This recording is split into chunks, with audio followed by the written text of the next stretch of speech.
The most dangerous city in Mexico, Manzanillo, Colima, January 14, 2025, 11:30 a.m. in the bustling city of Manzanillo, Colima, a place known for its beautiful beaches and vibrant culture. There was a darker side that few. Manzanillo had earned the grim title of Mexico's most dangerous city in 2025, with a staggering homicide rate of 134 per 100,000 residents.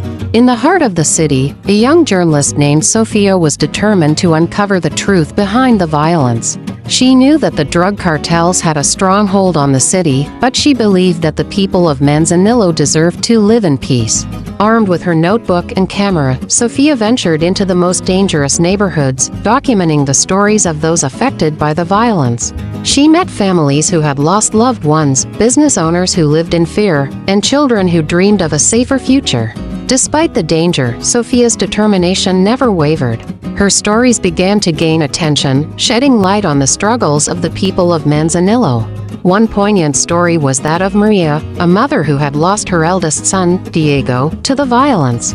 Diego had been a promising student with dreams of becoming an engineer. One night, he was caught in the crossfire of a turf war between rival cartels. Maria's heart was shattered, and her once vibrant household became a place of mourning. Sofia's interview with Maria was a tearful yet powerful testament to the human cost of the cartel's reign. Then, there was Alejandro, a small business owner who ran a modest grocery store. He lived in constant fear, having been extorted multiple times by the cartels. Each month, he had to pay a protection fee to ensure his family's safety and the continued operation of his business.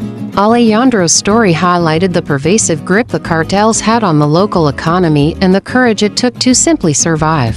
Sofia also met children who grew up in the shadow of violence. Young Carlos, only 10 years old, had lost both his parents in a violent raid. He was now being raised by his grandmother, who struggled to provide for him. Despite the trauma he had endured, Carlos held on to dreams of becoming a teacher and helping others like him. One day, Sofia received a tip about a major cartel operation. She knew it was risky, but she couldn't pass up the opportunity to expose the criminals. As she approached the location, she felt a mix of fear and resolve.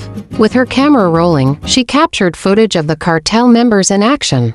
The cartels in Manzanillo were notorious for their ruthless tactics and extensive networks. They controlled the drug trade, extorted local businesses, and instilled fear in the community. Sofia's investigation revealed the inner workings of these criminal organizations. From their leaders to their foot soldiers, she uncovered how they smuggled drugs through the port, laundered money, and maintained their grip on the city through violence and intimidation.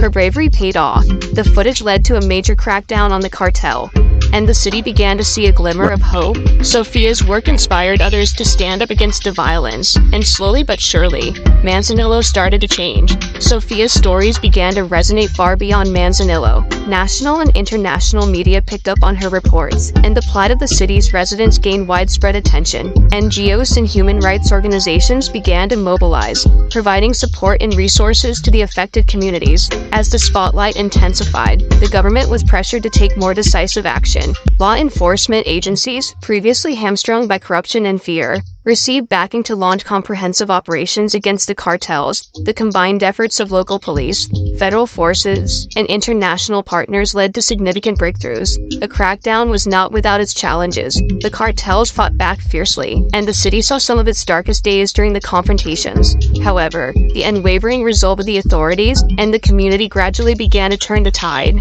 In the midst of this struggle, Sofia continued her work. She documented the bravery of law enforcement officers, the resilience of the community, and the slow but steady progress being made. Her reports became a beacon of hope, showing that even in the face of overwhelming odds, positive change was possible. Though the road to peace was long and difficult, Sofia's courage and dedication made a difference. She proved that even in the deadliest city, there was hope for a brighter future. As the violence began to recede, the city of Manzanillo started to heal.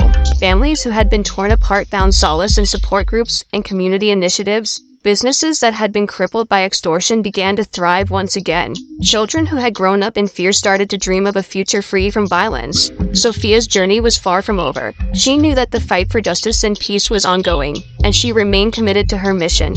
Her work in Manzanillo became a powerful example of how journalism could be a force for good, shining a light on darkness and inspiring change. And so, the story of Manzanillo became one of resilience and transformation, a testament to the power of truth and the strength of the human spirit. The city, once synonymous with danger, began to redefine itself as a place of hope and renewal. Sophia's legacy lived on, not just in her stories, but in the lives she touched and the changes she helped bring about.